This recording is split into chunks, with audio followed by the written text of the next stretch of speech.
Walk with me, son.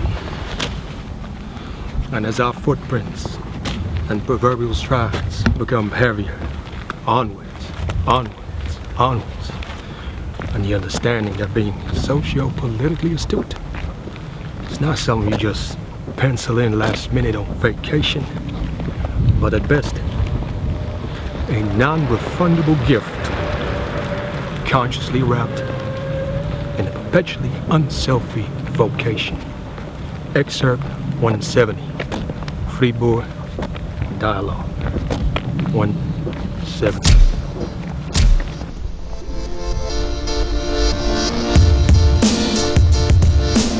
You know, before I entered these grounds today, I had to pay respect, specifically after having done some research as to the history of this location, the significance of these grounds, and its legacy. Because to my understanding, it was right here, these grounds, that building right there, that in 1929, imagine that, man, 1929, the first landline two-way communications were set up over shortwave between Old 31 and the Dutch Indies, Indonesia. Had to come over here, enter the building, sit down, press some button on a shortwave radio, and for the first time being able not only to hear the voices of your loved ones 12,000 clicks away, but being able to communicate, talk back, chit chat. Can you imagine that? Can you imagine what kind of impact that had on thousands of families, millions of families, on generations to come? So these grounds have a lot of significance. These grounds bear a lot of history, a legacy that needs to be protected at all times, and a legacy that needs to be respected at all times. Therefore, I tread lightly, and the best way I know how is to carry the truth. Dya to Dya.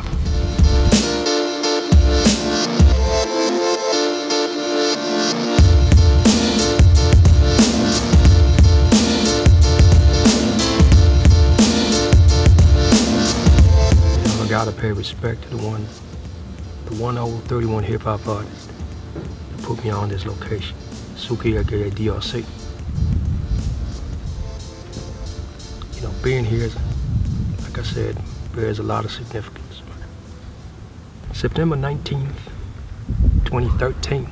If you look around, you know, it's a great day right about now. But back then, forecast was cloudy. Rain everywhere, rain showers locally. But to some, it was an exceptional day.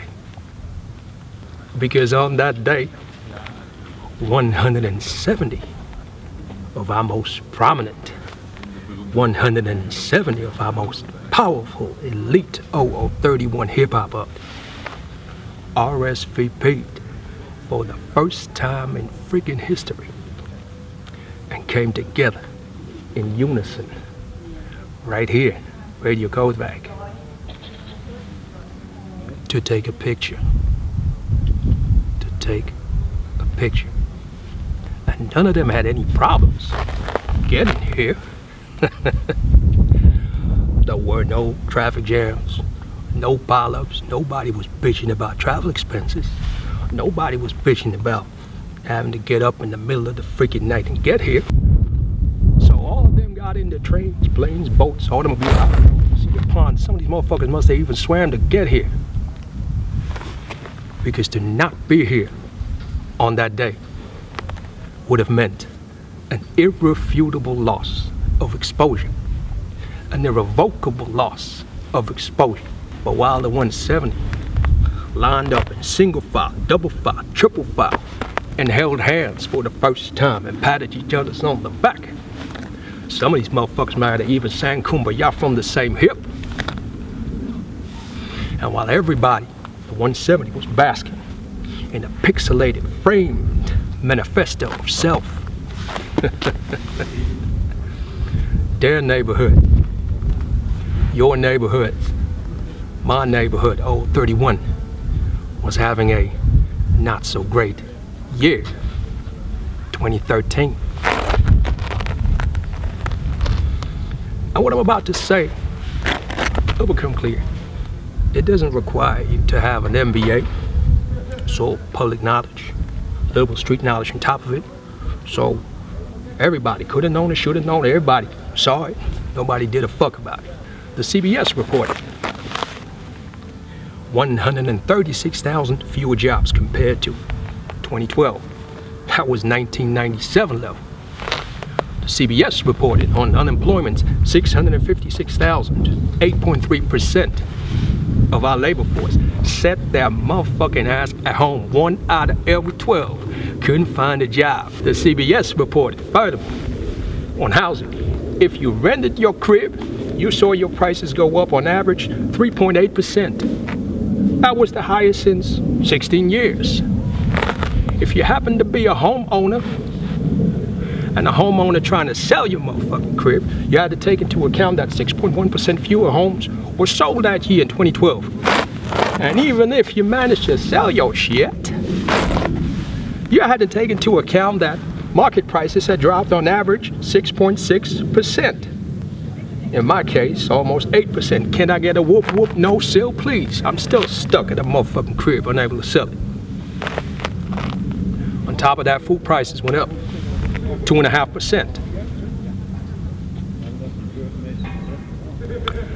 Now let me raise the bar. September 11, 2013. 1 week before the 170 stood here. 1 week, our Ombudsman for Children, Mark Dullock, presented the Children's Rights Monitor, 2013. An extensive trifecta report by University of Leiden, CBS, and recommendations by the Ombudsman. By the way, thank you for getting me on that report, Senora Bruja. One of the greatest, sharpest bloggers I know in all 31. And as I was thumbing through that report, 212 pages, I got stuck on page 96, chapter 4.3.1, lines 3 and 4, stated that Old 31 had 377,000 kids living below the poverty line. 1 out of 9 kids at that time was living below the poverty line. And that knocked me the fuck down, man. Knocked me the fuck down. I read it again. And as I got up and as I came to, I said, no more, man. I gotta try to do something about this. I've been at it since '89 with 24K, man. But I gotta do something about it. So I gotta find me a bunch of people who think alike, who put the people before likes, understand the concept of mutual respect, and try to go back to the hoods and do something about it in unison. But I'll get back to that in a minute. So if you put all that input together, like I said, public info, a little bit of street knowledge, you put all that in the mix, and you season that shit with your own observations, daily observations in any hood, and you season that shit with a little thing called accountability as soon as you pick up the mic, 170, for that matter, 0031 hip-hop. Then how dare you stand here? How dare you stand here lined up in condescension? How dare you stand here, not even take 2 seconds of your great day to address the sufferings of your neighborhoods? How dare you stand here and not even take 2 seconds to say, brothers and sisters, what the fuck are we doing here? When the neighborhoods are suffering, we're celebrating ourselves.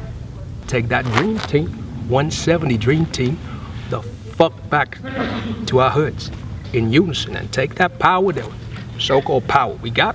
We're trying to change something in unison in our hoods. We need to understand as the 170 that the pains and sufferings of our hoods are way, way more relevant. Now here comes way more relevant than the sum of our compounded egos. But nothing happened on September 20th.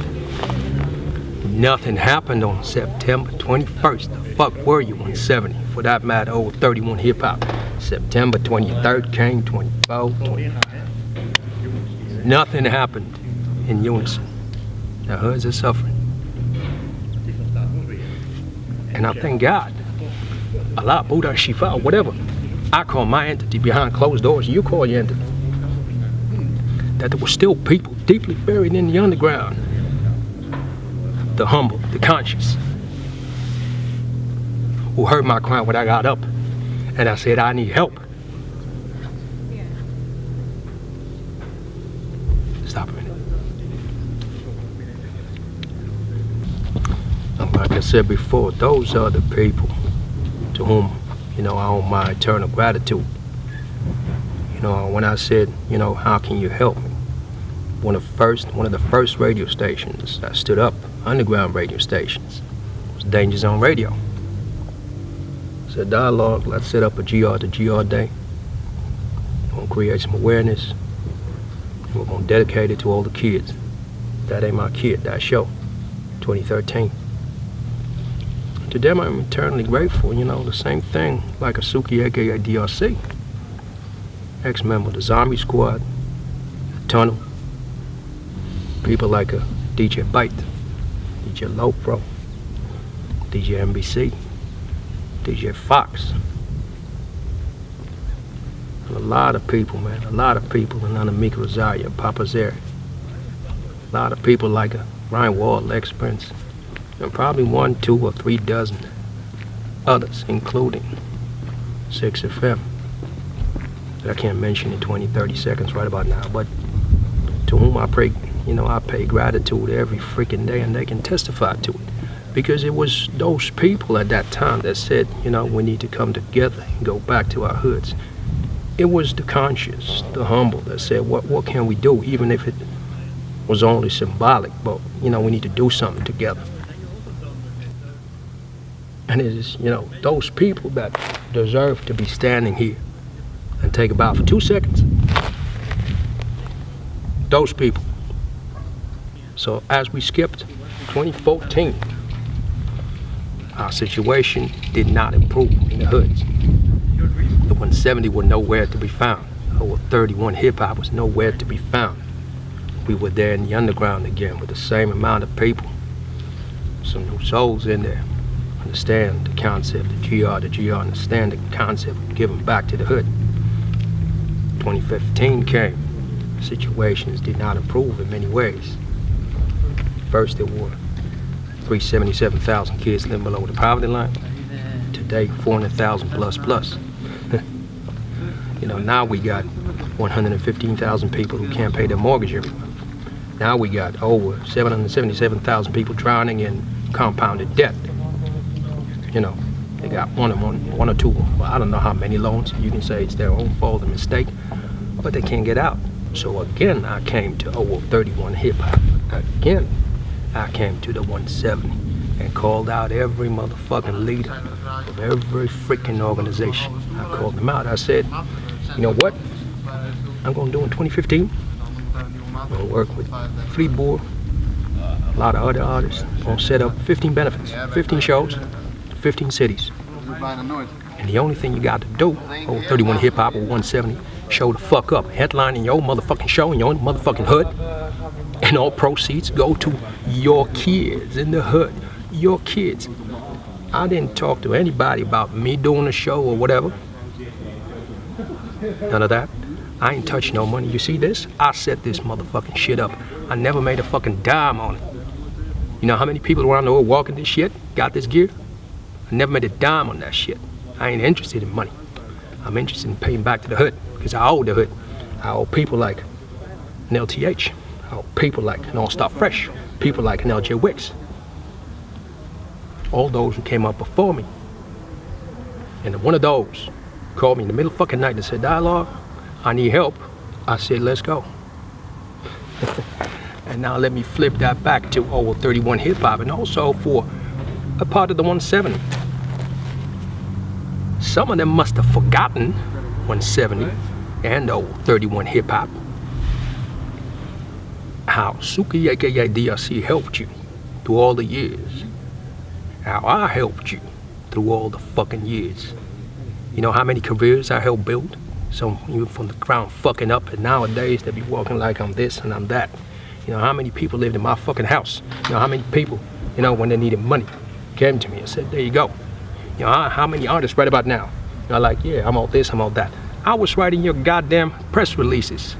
I was carrying your fucking flight cases the first time you met me. You know who I'm talking about. You didn't even fucking know who I was.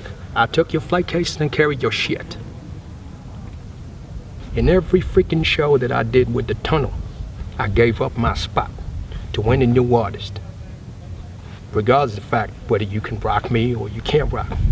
None of you can handle my level, man. The fuck out. But I'm not interested. I'm not interested in all that ego shit. I'm interested in giving back to the hood. That's one of the reasons I'm here today, man. To unify, or to make another attempt to unify 0031 hip hop. In a month or so, a month and a half, we got a new album coming out. And you know, that's nothing strange, but on the album I'll be talking a little bit more about not only this situation, but what's really happening in 0031 Hood, where our focus really needs to be. And believe me, some of the proceeds of that album gonna go back to the hood, because I owe the hood. I made money of the hood with 24K. 0031 artist. I was rocking shows for 20, 30, 40, 50, 60, 65,000 before some of you motherfuckers were even born. You never see me walk around with a fucking ego. You never see me walk around saying I'm better than all y'all. But if you want to go vinyl to final, I'm here. But I'm not interested in that shit. I'm interested in unifying 0031 hip hop. Keep that in mind. The next time an opportunity like this is wasted, an opportunity like this is wasted. I thank all y'all internationally who supported the GR movement, and the People Before Likes campaigns. Thank you for putting the people before likes.